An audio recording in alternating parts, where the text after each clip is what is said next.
The NBA's trade deadline is creeping upon us as we near the famed All-Star Weekend, while Texas men's and women's Horns basketball is surging in their respective conferences. All this and more on College Press Box. Good evening and welcome to College Press Box. I'm your host, Abbie Barkan, and he's Joseph Duffey. We've got a great show for y'all this evening, so let's get right into it. All right, Abbie. Then number 10 ranked Texas men's basketball traveled on the road to visit the 7th ranked K-State Wildcats in Manhattan. So let's go to Bramlage Coliseum to see how this crucial conference matchup fared. Tip-off coming in Manhattan. Highly anticipated matchup finally underway. Beginning of the game, the little guy Marquise Knoll, just 5'8", putting K-State on the board down low. Shortly after, Desi Sills would drive on Marcus Carr for a nice lay. Sills would have 11 points on the day along with 5 boards and 3 dimes. Here he is one more time with an aggressive finish down low.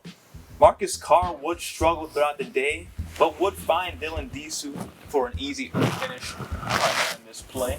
Put the Longhorns on the board one more time. The first half would pretty much be all K-State as they dominated the Horns in all cylinders, but here was Keontae Johnson, the Florida transfer, driving down low, finishing tough.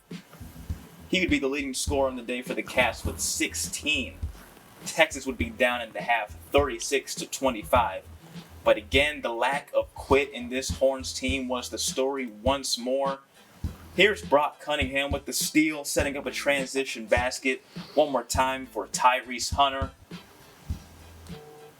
And then here was the player for the second half who stole the show here, Christian Bishop, getting dirty down low, finishing, and the foul. Bishop had 14 points and 6 boards on the day. That was one offensive rebound of those 6. Rice beating Bishop, who gets hyped once again with a tough shot falling in on this next play here. Bishop would get hyped the whole second half, and the Horns would start to separate as they are in this comeback trail right here. The Wildcats would still have some fight in them as Sills and a hard drive would finish, plus the foul. Once again, Sills driving hard. And then 1 point game, the 5'8" point guard Noel is going to tell Timmy Allen he is too small of all people. K-State takes the lead. Now desperation time for Texas. Rice will find the hot hand in Bishop, who will give Texas the lead one more time as they were down. And Texas will get the lead on this crucial basket late in the game by Bishop. And then K-State now down 3, trying to send the game to OT. Ismail Mahmoud fading from downtown. Can he tie the game? No good. And Texas gets a massive road win.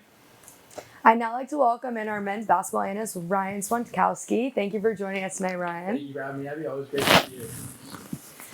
The Longhorns had a tough loss against Tennessee last weekend, but responded with 2 huge wins in a row, beating 11th-ranked Baylor and then 7th-ranked Kansas State. Who were the biggest impact players in these last 2 wins for the Longhorns? Yeah, no, absolutely, Abbie. The biggest impact players for these games had to be Serge Rice against Baylor. Rice had 24 minutes off the bench and was effective and efficient every time he touched the ball. The New Mexico State transfer had 21 points by going 5 of 7 from the field, 4 of 5 from the three-point line, and 7 of 8 from the free throw line. Marcus Carr, Dylan Disu, and Dylan Mitchell combined for only 15 points, and when that happens, someone has to step up. That guy was Rice. And while he put a phenomenal game against Baylor, this is not anything new to Longhorn fans. He's been balling all season long for this team. Against Kansas State, the big impact player had to be Christian Bishop. Bishop had 14 points and 6 rebounds, with 5 of them being offensive, and helped start the second half comeback with multiple putback layups. The game was full of intensity and physicality, and Bishop brought that and more, in giving the Wildcats their first home loss of the year. After tonight, as the Longhorns are playing Kansas as we speak, a brutal stretch of the schedule comes to an end. The Horns now have 3 unranked teams coming up in West Virginia, Texas Tech, and Oklahoma. How can Texas use this weaker strategy to their advantage? Yeah, absolutely. So the stretch is getting nice and weak for the Longhorns here. So while these teams are not ranked at the moment, that does not mean these will be easy games at all. The Big 12 is full of competition day in and day out. So Texas better be ready to play, regardless if their opponent is ranked or not. That being said, the Horns need to capitalize during the next 3 games and use them to hopefully rest up some of their players if they have the chance to. Marcus Carr is averaging a whopping 32 minutes per game, while Tyrese Hunter follows that up with just under 30 minutes a game. The minutes don't even do it justice, as all of these games seem to come down to the final minutes and are full of intense and physical play. If the Horns want to be full strength heading into the Big 12 tournament coming up, they need to get a good lead or two in these games so they can give some of their guys some much-needed rest and relaxation. It seems like this team is really banded and stuck together through a chaotic start to the season. What can you say has been the key to their chemistry and bond up to this point? Yeah, absolutely. There's a lot of things you can make an argument for here, but the main key has to be Coach Rodney Terry understanding the attributes that each player on his team has. It seems like every game a different player is making a big-time play when they are needed to most. Cunningham against Oklahoma State, having a career-high 15 points. Christian Bishop rallying the Horns against Kansas State in the second half. And I can keep going on and on and on. Coach Terry seems to understand that his team is full of talent from top to bottom and is giving players minutes when they are earning and deserving of them. He has done a tremendous job with this battle-tested Longhorn team, and it will be interesting to see how far he can lead them come tournament time in March. Thank you for that, Ryan. Let's head back to the desk with Joe. All right, thank you, Ryan, for that analysis, as always. When we come back to College Press Box, we're going to talk about Texas women's basketball, who is streaking in the right direction. All this and more on College Press Box.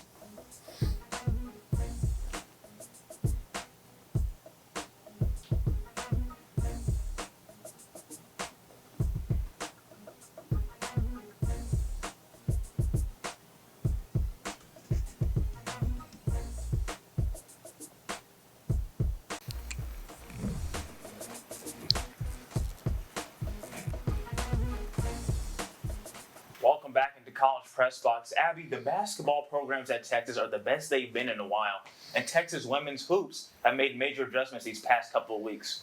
Yes, absolutely. So here we're going to go over to Lawrence, Kansas right now to discuss and recap the women's basketball game this past Saturday.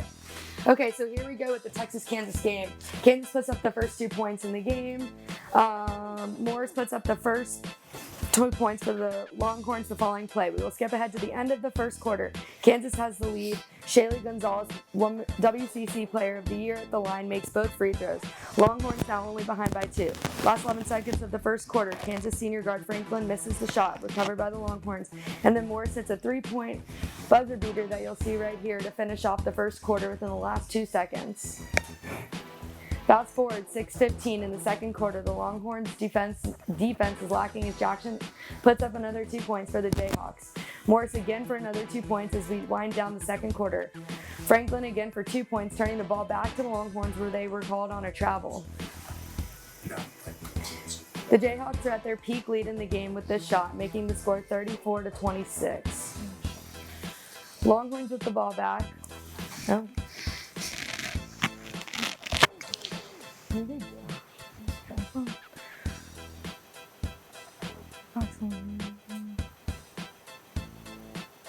The Jayhawks are at their peak lead in the game with this shot, making the score 34-26. Longhorns with the ball back with under a minute in the second. The ball is blocked, recovered, then put back up for a foul. Five makes her first trip to the line this game, going 2 for 2 to make the score 34-28 at the half. Moving on to the third, into the third, we have an outstanding fast play and layup to tie the game at 38. In the fourth, with 6:32 left to go, coming from behind, the Horns tied up again at 57. With 2:42 left in the game and the Horns up by 4, Harmon loses the ball. Mayberry takes it to the rim to put them only 2 behind. 18 seconds left, Harmon with the jumper to extend the lead at 67-62. 8 seconds left, close game 67-65. The Jayhawks missed the pass on the way in, intercepted by the Horns. Last 4 seconds, 5 at the line, making the game at a 3-point game. Jayhawks with under 4 seconds cannot score, resulting in a win for Texas 68-65. Now I'm lucky to be joined by our very own women's basketball analyst, Robert Gonsoulin. Thank you for joining us, Robert. Thank you, Joe, for having me. Always happy to be here on set. So, yeah, thanks for having me. That's awesome, man. I'll start off with this question. Robert, Texas came on top over Kansas in a close one that went down into the final seconds on Saturday. What did the Longhorns do right that kept their winning streak alive? Well, Joe, this game turned out to be Dayona Gaston's game. She had 24 points and shot above 50% from the field. And when she didn't have the basketball, she was also doing her part defensively, accumulating 4 steals, 3 blocks, and 7 total rebounds. Senior guard Sonia Norris also had a lot of minutes this game and scored 13 points. But aside from these leading stats, it was Rory Harmon, who came in clutch when it mattered most. Only leading by 3, her ability to find a way to score with just 15 seconds left for the Horns allowed them to go up by 5 and have a small edge over the Jayhawks when they would go on to hit a very late three-pointer that would decrease Texas's lead to just 2 points. Yes, every point mattered in this game and contributed to the Horns' win, but it was the Longhorns' ability to find ways to score late and come up big that helped them beat a Kansas team that gave them a run for their money. All right, secondly, there were many opportunities Kansas had to run away with this game, which made Texas fight harder for the victory. But what went wrong for Texas, and why did they struggle for so much in this game? Well, Joe, for starters, I'd say it would be because of their shooting. Texas took a ton of shots and missed a lot of them. They were 28 for 66 on field goals, and they also didn't capitalize on free throw opportunities, going 8 for 16. If the team makes just a couple more of those shots, the final score is not nearly as close, but the Horns also struggled defensively with keeping up with Kansas's Tiana Jackson. She scored 21 points and went 9 for 11 from the field, also shooting 100% from 3. She was the key player who was able to keep the Jayhawks ahead on a day where the Horns were not shooting their best. Texas has 2 home games coming up, and then they're taking on 12th ranked Iowa State on the road. If they want to continue this win streak they have going for them, they'll have to knock down those free throw attempts and close out more on defense. Giving up shots was by far Texas's biggest weakness in this game. So players like Khadijah Faye and Diona Gaston are going to have to come up big again on rebounding and attacking the boards. Just as long as they did that against Kansas, and as long as they critique these issues, they shouldn't have bad experiences going into the next couple of games down the stretch. All right, finally, Robert, improving on your mistakes are only what's going to help this talented Texas team have more dominant wins. So, who in the roster is the player to lead these improvements? Well, I think it's Diona Gaston without a doubt. She played the second most minutes on the team Saturday, which was 36. Her ability to grab offensive rebounds and create second chance shots is a major aspect that kept the Longhorns in the game against Kansas. She'll need to continue to keep making good use of her minutes by scoring the ball down low. Not to mention she has a nice ability to shoot from mid-range as a forward. If she's able to make and score those buckets like she did against Kansas, sharp shooters like Rory Harmon and Sonia Morris can afford to miss a couple shots themselves. Gaston needs to come out aggressively at the Moody Center on Wednesday night against Texas Tech, as the team is already riding behind the momentum of Rory Harmon. But now that Gaston's bringing her own momentum into the mix, they can for sure count on her too. All right, thank you as always, Robert. Let's send it back to the desk to Abbie. Thank you for the analysis, Robert. When we return, Justin Goosman will be covering this week in the NBA, so stay tuned. You will not want to miss it.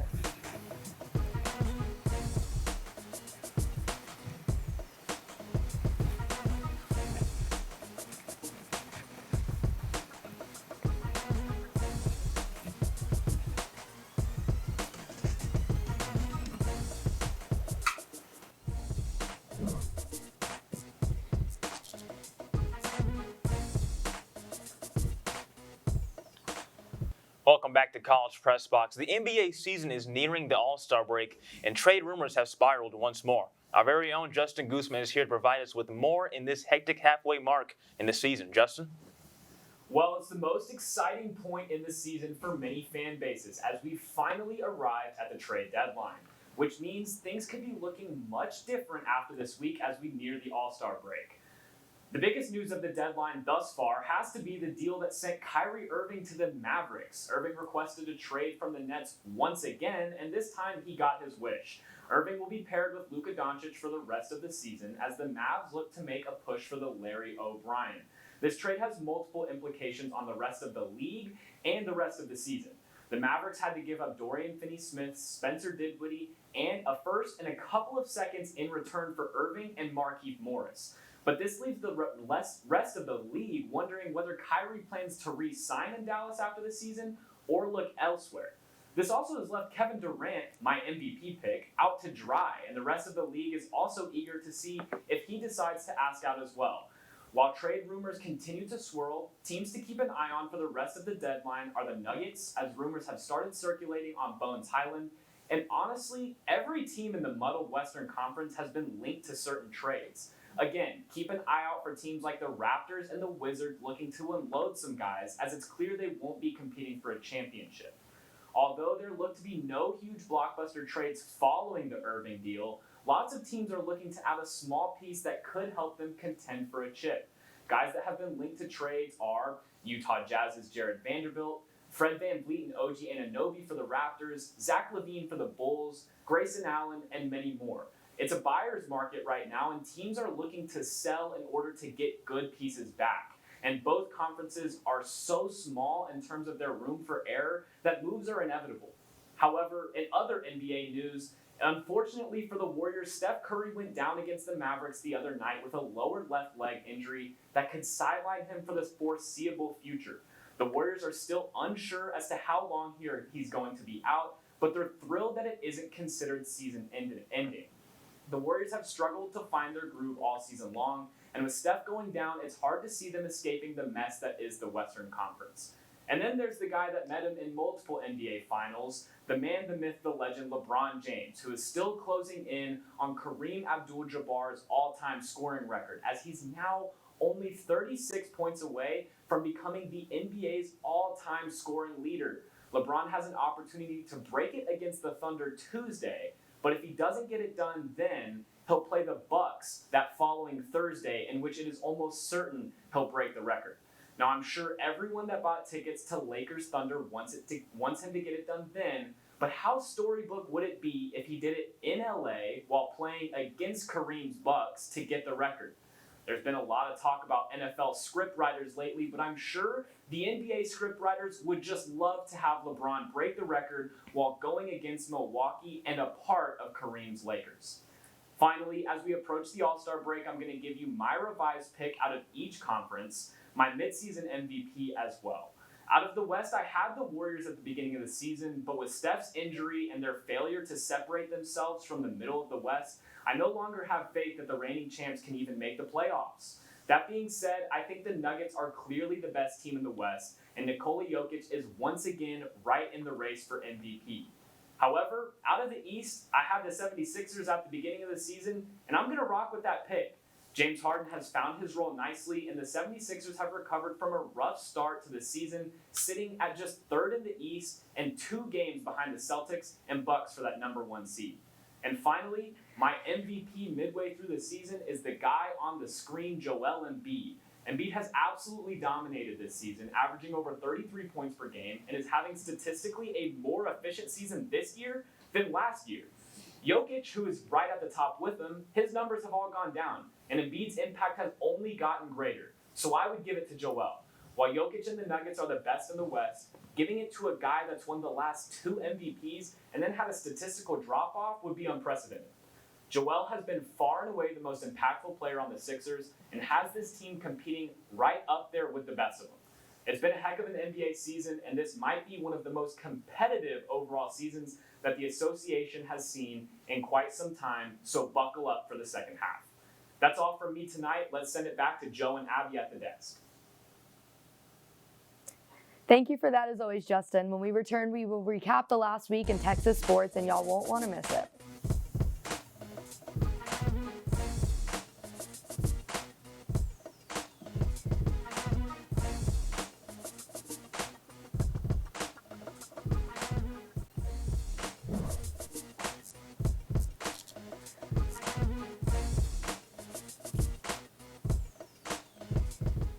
Welcome back into College Press Box. The annual Texas Baseball Alumni Game took place this past Saturday at Dish Falk Field. While the game ended in a 4-4 tie, the crowd in attendance got to witness the return of X's like Duke Ellis, who went 1-for-1 with a solo homer and 2 runs scored. Julian Alfred and Razida Aldalek of the number 3 women's track and field team broke program records for the second time this season at the Albuquerque Convention Center. Alfred broke her own record of 7:02 by 2 seconds this week, making her time 7 seconds on the dot. Number 1 Texas women's tennis defeated number 24 Southern California 6-1. Sabina Zenilova was successful in singles and doubles action on Saturday to lead the Lady Longhorns.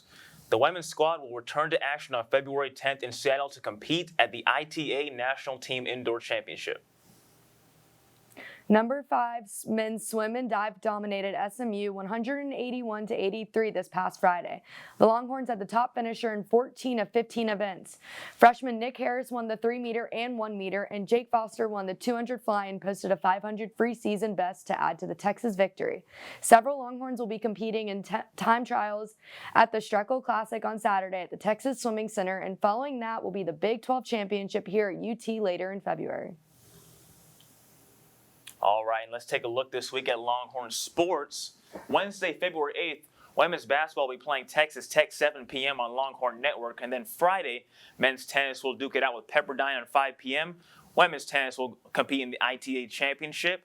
And then softball will compete in the NFCA Classic. Then finally, Saturday on February 11th, men's basketball will go against West Virginia on ESPN2 in the morning game. And then women's basketball will duke it out against TCU 4 p.m. on the Longhorn Network. That'll wrap things up for this week's episode of College Press Box. Make sure to tune into our other shows this week, including College Crossfire on Wednesday and Want to Know Sports on Friday. Thank you to our analysts, everyone in Master Control, our executive producer, Samantha Pearl, and everyone else at TSTV. I'm Abbie Barkan. He's Joseph Duffey. Thank you for joining us, and have a great night.